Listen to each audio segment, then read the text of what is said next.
ఇలా ముఖ్యంగా ఈ రాష్ట్రం నుంచి ఇద్దరు కేంద్ర మంత్రులు ఉన్నారు, కిషన్ రెడ్డి గారు, బండి సంజయ్ గారు. మీకు బాధ్యత లేదా అని అడుగుతా ఉన్నా. మీరు ఈ రాష్ట్రానికి ప్రాతినిధ్యం వహిస్తూ ఈ రాష్ట్రానికి అన్యాయం జరుగుతూ ఉంటే మీరు ఏం చేస్తున్నారో అని నేను అడుగుతా ఉన్నా. కిషన్ రెడ్డి గారు, మీరు చాలా సీనియర్ నాయకుడు, ఎమ్మెల్యేగా కూడా పనిచేశారు. మరి మీరు సిడబ్ల్యూసికి వెళ్ళి ఏ రకంగా గోదావరి బంకచెర్లకు అనుమతిస్తారో ప్రశ్నించారా?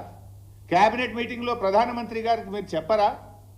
ఇలా ఎంత దుర్మార్గం అంటే ఏ అనుమతి లేదు దానికి.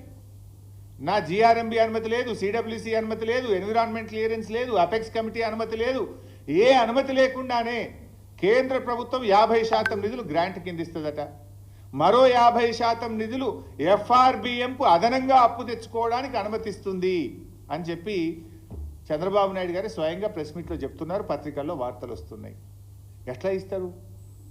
ఒక చిన్న చెరువు కట్టాలంటేనే ఎన్విరాన్మెంట్ క్లియరెన్స్ అడుగుతారు, ఒక చిన్న ప్రాజెక్టు కట్టాలంటేనే మీకు వాల్తా చట్టము, ఈ చట్టము, ఆ చట్టము, రకరకాల అనుమతులు అడుగుతారు.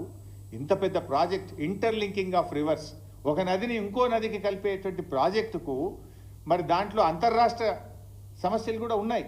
మహారాష్ట్ర ఉంది, కర్ణాటక ఉంది, తెలంగాణ ఉంది. పైన ఎగువ ఉన్న రాష్ట్రాల అభిప్రాయాలు తీసుకోరా? జిఆర్ఎంబి అనుమతి తీసుకోరా? ఇవి లేకుండా మరి ఎట్లా కేంద్ర ప్రభుత్వం ఆర్థికపరమైన అనుమతిస్తుంది? ఎట్లా కేంద్ర ప్రభుత్వం ఈ ప్రాజెక్టు కట్టడానికి అనుమతిస్తుంది? మరి కేంద్రం అనుమతిస్తుంటే ఆ ప్రభుత్వంలో ఉన్న కిషన్ రెడ్డి, బండి సంజయ్లు ఎందుకు మౌనంగా ఉంటున్నారు? రాష్ట్ర ప్రయోజనాలు మీకు పట్టవా? మీ పదవులే మీకు ముఖ్యమా? తెలంగాణ రాష్ట్ర ప్రయోజనాలు మీకు ముఖ్యమా అని నేను అడుగుతా ఉన్నా. మీకు బాధ్యత లేదా అని నేను అడుగుతా ఉన్నా. అడగండి, ప్రశ్నించండి, మన రాష్ట్ర ప్రయోజనాలు కాపాడండి. అవసరమైతే కిషన్ రెడ్డి గారు ఆల్ పార్టీ డెలిగేషన్ లీడ్ చేయండి, మేమందరం వస్తాం ప్రధానమంత్రి గారి దగ్గరికి. ఈ రాష్ట్రం నుంచి కేంద్ర కేబినెట్ మంత్రిగా ఉన్న కిషన్ రెడ్డి గారు అన్ని పార్టీలను తీసుకుపోయి తెలంగాణ ప్రయోజనాలు కాపాడవలసిన బాధ్యత మీ మీద ఉన్నది. పదవిలో ఉండడం ముఖ్యం కాదు, ప్రజల ప్రయోజనాలు ముఖ్యం. ప్రజల యొక్క, ఈ రాష్ట్రం యొక్క ప్రయోజనాలు మీరు కాపాడలేకపోతే ఆ పదవిలో ఉండే అర్హత కూడా మీకు లేదు అని చెప్పి నేను మనవి చేస్తా ఉన్నా. ఎట్లా ఇస్తారు నిధులు? ఎట్లా ఇస్తారు? అసలు ఆ ప్రాజెక్టుకు జీరో పర్మిషన్స్, నైదర్ సిడబ్ల్యూసి, నార్ జిఆర్ఎంబి, నార్ ఎన్విరాన్మెంట్ క్లియరెన్స్, నార్ ఇంటర్స్టేట్ అగ్రిమెంట్, నథింగ్. ఇక దానికి ఏ రకంగా ఇస్తారు అని నేను అడుగుతా ఉన్నా. ఇంకా ఉల్టా బాధ కలిగే అంశం ఏంటంటే తెలంగాణ ప్రభుత్వం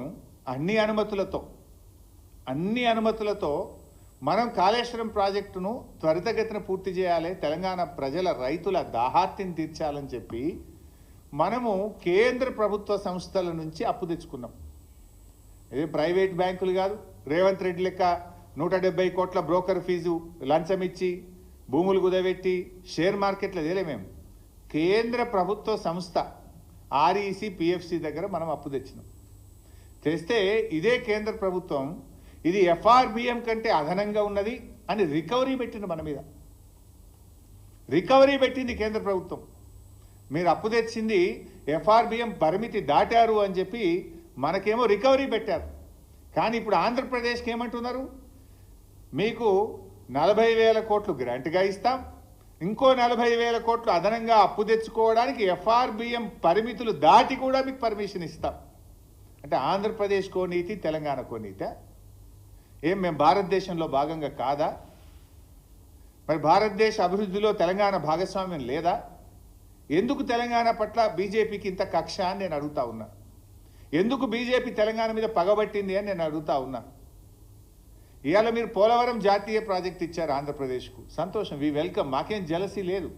మాకెందుకు జాతీయ ప్రాజెక్ట్ ఇవ్వరు? మా పాలమూరు ఎత్తిపోతల పథకానికి ఎందుకు ఇవ్వరు? మా కాళేశ్వరంకి ఎందుకు ఇవ్వరు? మా సీతారామ ప్రాజెక్టుకి ఎందుకు ఇవ్వరు? ఆంధ్రప్రదేశ్కి ఆల్రెడీ పోలవరం జాతీయ ప్రాజెక్ట్ ఇచ్చారు. ఇప్పుడు రెండవది గోదావరి బంకచెర్లకు కూడా 80,000 కోట్ల రూపాయలు ఇస్తామంటున్నారు. దానికి 80,000 ఇస్తారు, పోలవరంకు 80,000 కోట్లు, దాదాపు 80,000 దాటుతుంది పోలవరం కూడా.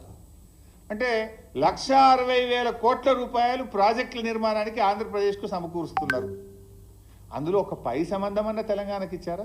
1%, 1,600 కోట్లని ఇచ్చారా అని అడుగుతా ఉన్నా నేను. ఇయ్యనప్పుడు 8 ఎంపీలు బీజేపీ గెలిచి ఏం ప్రయోజనం? 2 కేంద్ర మంత్రులు ఈ రాష్ట్రం నుంచి ఉండి ఏం ప్రయోజనం? మీరున్నది పదవులు అనుభవించడానికా, ప్రజలకు సేవ చేయడానికా? ఈ రాష్ట్ర హక్కులు కాపాడడానిక, ఈ రాష్ట్ర హక్కులు హరిస్తుంటే కళ్ళు మూసుకొని కూర్చోవడానికి ఉన్నారా అని చెప్పి నేను అడుగుతా ఉన్నా.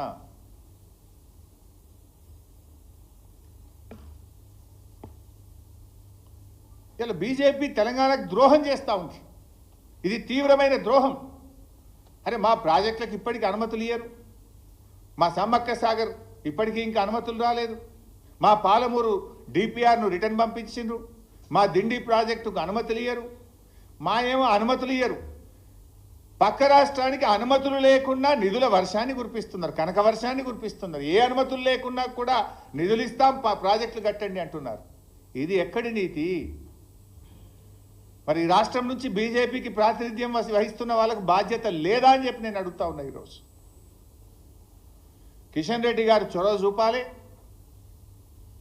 అవసరమైతే మీరే ఆపండి, లేదంటే అఖిలపక్షాన్ని తీసుకుపోయినా సరే ఈ గోదావరి బనకచెర్ల ప్రాజెక్టు అక్రమ ప్రాజెక్టును నిలిపాలి, ఆపివేయాలని చెప్పి నేను డిమాండ్ చేస్తా ఉన్నా.